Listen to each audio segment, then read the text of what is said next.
This intro is the only thing I'm going to script, because I want to be 100% raw with this. I never thought the day would come when I say I have 100k subscribers. It's been a crazy journey so far, and I thought it would be a cool idea to take you on a tour through the history of Hausenberg films, showing you all of the low moments, the mid moments, and the high moments that I've experienced so far. And if you're a content creator like me, or just looking to achieve some sort of creative ambition, stick around until the end, because my last chapter on this video is me giving my advice to you based on my experience. That's the scripted part over with. All I'm going to be working with now is some bullet points so that I can make sure I've covered all of the points I want to make. So here we go. I hope you enjoy it. Way back in 2016 when I first started the channel, I wasn't called Hausenberg Films, I was simply called Hausenberg. And back then I had the idea to make a food and video game based channel. A very strange combination that led to some very strange videos.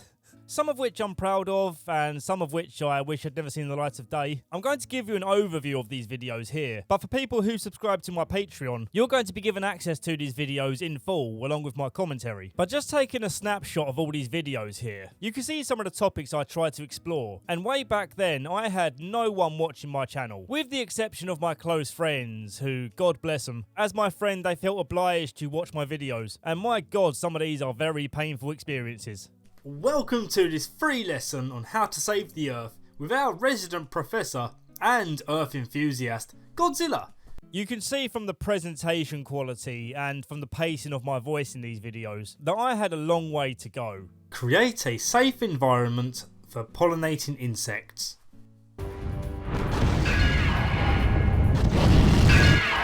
I was using this free editing software that was a real pain to use, and even though I'm not the most confident guy now, back then my speaking ability was way worse. I consider it a work in progress that will probably continue for the rest of my career. But you know what, this first video I'm actually kind of proud of. It didn't turn out too bad, all things considered. But then taking a look at the first time I tried to record World of Warcraft for some commentary, the recording quality is total crap, the frame rate sucks, and I just had no idea what I was doing in general. So this was the gaming side of my gaming/food themed channel. Now here's where many of you are going to see my face for the first time. Here we can see me blending up a mix of food that's featured in Jurassic Park, blending it into a disgusting milkshake and then drinking it on camera. Oh, here we go again. Oh. And this one actually got not bad views for the time, and it kind of shows my character where I'm pretty much willing to do anything if I think it's funny or entertaining. In this part where I'm drinking the milkshake, just everything is wrong about this shot. It's way too overexposed, I look like complete crap because I was tired, I didn't tidy up any of the stuff in the background. It's just a complete mess. But it's quite nice to look back on because this was filmed in my very first house. It was nothing fancy, it didn't have any heating, but this house will always be special because it's where I started my channel. Still on the subject of food, at the peak of my chapter where I was making food-based videos, my very first taste of fame come from my slurp juice video. So I decided to try and make slurp juice from Fortnite in real life, and I advertised the crap out of this video. I spread it across the Fortnite subreddits, I paid for Facebook advertising, and in general I just tried to make this video go viral, and I was actually successful in doing so, eventually gaining around 70,000 views, which at the time for my channel was a very big deal. I didn't even have 100 subscribers at that point. The video became so well known within the Fortnite community that I had people stealing my thumbnail and stealing my video so they could make their own videos about Fortnite items in real life.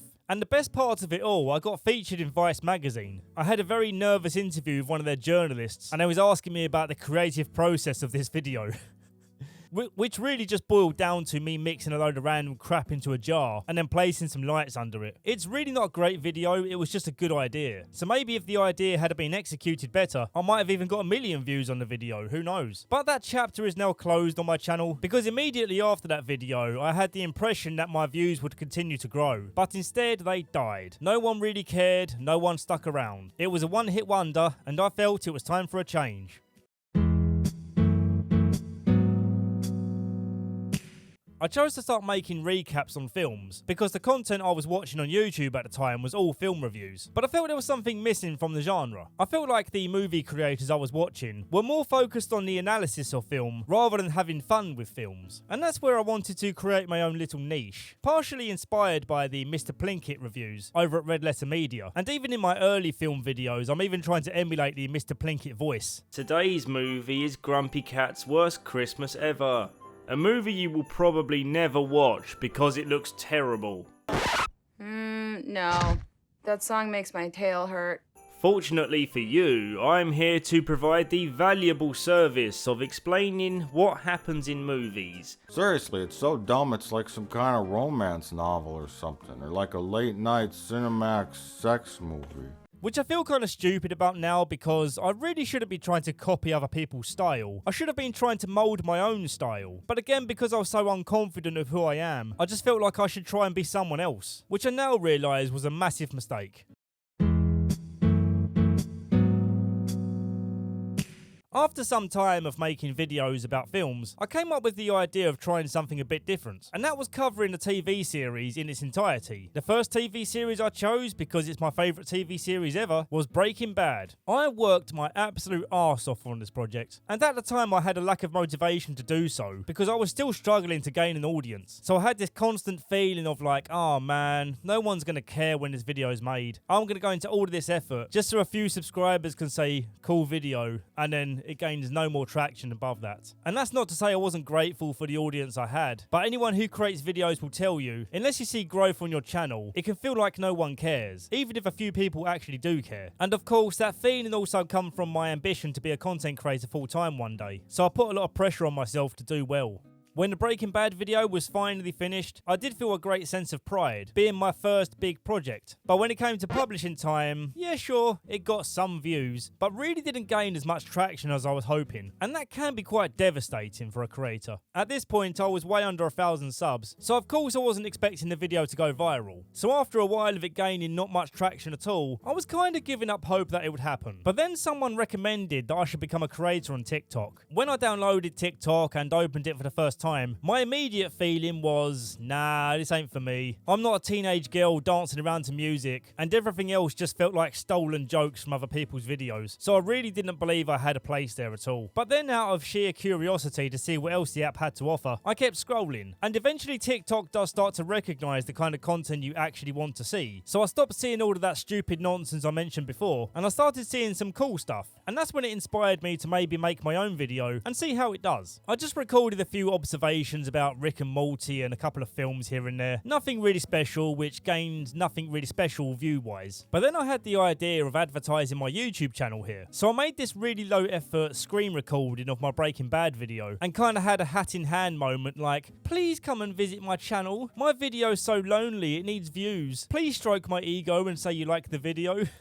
And you know what? That e-begging kind of worked. I hate that I did it, but at the same time, I love that I did it. Because look at the views that TikTok got. And from that single TikTok video, that took about maybe 25 seconds to make, I'm not even exaggerating, I had views in the thousands come to my YouTube channel. All because of my Breaking Bad video, they were all flocking there. And from that point, I watched my subscribers rocket up in a way I'd never seen before. Man, I was so excited. I was just like running around to my friends and family, like refreshing my stats, where I'd be getting like an extra 100 every like 10 minutes, which before long meant I broke 1,000 subs. And I just felt this like weight lifted off my shoulders. That feeling of people finally caring. I was starting to build the community that I'd always dreamed of. So even though I don't really use TikTok anymore, it was absolutely an essential tool for me. And I'm very grateful to the person who recommended TikTok to me, and also all of the people who flooded over from TikTok to show me some love and help start this fire. Skipping forward to the present, where I now have some videos that have millions of views, I'm in a much happier place as a content creator. Many of my close friends and family know I've gone through some very dark times, where I had a really bad depression, feeling like I was never going to accomplish my dreams of becoming a creator, and the idea that I was going to be stuck in my 9 to 5 until I retire was really crushing to my soul, especially considering how hard I was working on the channel. Even though my deleted videos are crap in quality, they took a ton of effort to make, and this feeling continued into the start of my Hausenberg Films era. Coming home from my job depressed and tired, lacking the energy for videos but still forcing myself to do it. It was no easy feat. But you know what? I persevered, and I don't often feel proud of myself because I'm not one for pride or boastfulness. It makes me feel icky, but I have to hold myself high sometimes and tell myself that I do deserve this because I've been working for many years to make it happen. And of course I still have work to do. I have much to improve on, my speaking abilities being one of them, but also I'd like to become a better video editor, try and work with some more creative editing techniques, make the videos a little more visually stimulating. And with that, let's go on to the last chapter of this video.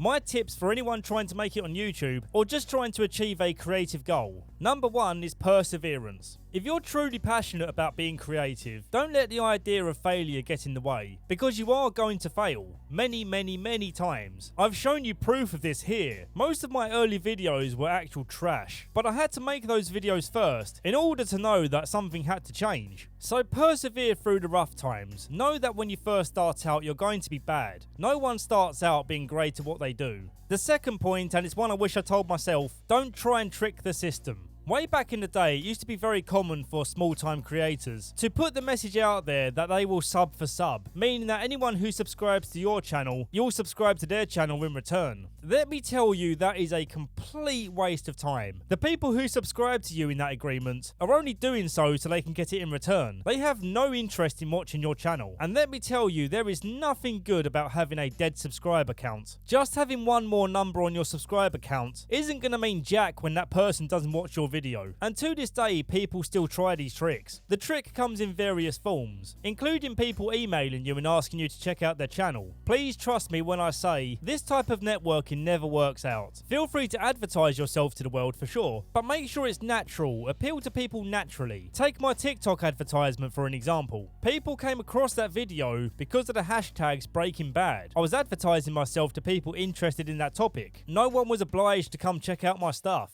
My next tip is a phrase I learned quite a few years ago now, and I've held it true ever since. Kill your darlings. Do not get emotionally attached to your videos that are performing badly. If you've got some videos on your channel right now that you happen to like but drive absolutely no traffic to your channel, consider unlisting those videos or deleting them, and just keep them on a hard drive somewhere so you can look back on those videos later on. People do get turned off from subscribing to a channel if they check out your video list and see that you have like 100 videos and only about 10% of those videos have decent views. When people come to your channel and watch your channel and they start clicking through videos, you only want those people to see videos that are good, because the second they click on a video that's not good, they might never return to your channel. Now on to my next tip as you move forward with your videos. Be consistent. And what I mean by this is if a particular topic becomes quite popular on your channel, say for instance you start reviewing TV series like I did, and it starts working out really well for you, make that the main focus of what you do, because those videos are the ones that most people are subscribing to, and they're going to want to see more of that. That seems like a common sense thing to say, but trust me, there are many creators who will make a video, it will do well, and then they'll decide, nah, I'll do something completely random next. People will watch it because they subscribe to me, right?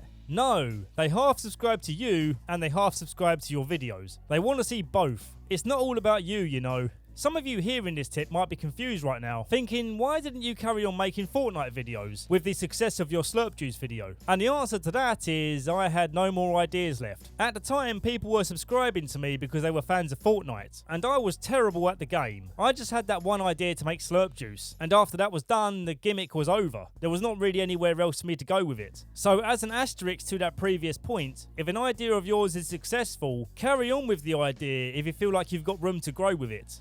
My very last point is perhaps the most important. Look after your mental health. There's a good reason why mental health issues are very prominent in content creators, and that also applies to the entertainment industry as a whole. These people in the entertainment industry who make it their life ambitions to entertain others often come from a place of low self-confidence, driven by underlying mental health issues like depression and anxiety. This is a topic I want to cover in much more detail in some more videos down the line, and that's actually what I'm aiming to do on this Hausenberg Highlights channel, so stick around for that. But just know this, if you're creating content with the idea in your mind that getting views, likes and subscribers is going to cure your depression or make you a happier person, just know that it's only going to help part way. It will help you with that initial buzz of feeling happy, but it's not going to cure anything for you. What's the expression? Like putting a plaster over a stab wound. It's only going to temporarily cover up the problem. I absolutely urge most people on this planet, regardless of whether or not you're an entertainer or not, to consider going to therapy. Speaking to a professional about the things that are going on in your life and the things that have happened in your past which have molded the person that you are today is such a beneficial thing to do. And I'd go on to say it's actually an essential thing to do. In order to understand and be content with the world around you, you first must understand and be content with yourself. Understand why it is the way you are, and before seeking validation online, be it from likes on your tweets, subscribers on your YouTube channel, followers on Instagram or whatever, consider first the root of the problem and how you can address this in a healthy way with a professional. Trust me, I can tell you from first-hand experience, working on your mental health first will lead to better videos, and it will lead to a better quality of life in general.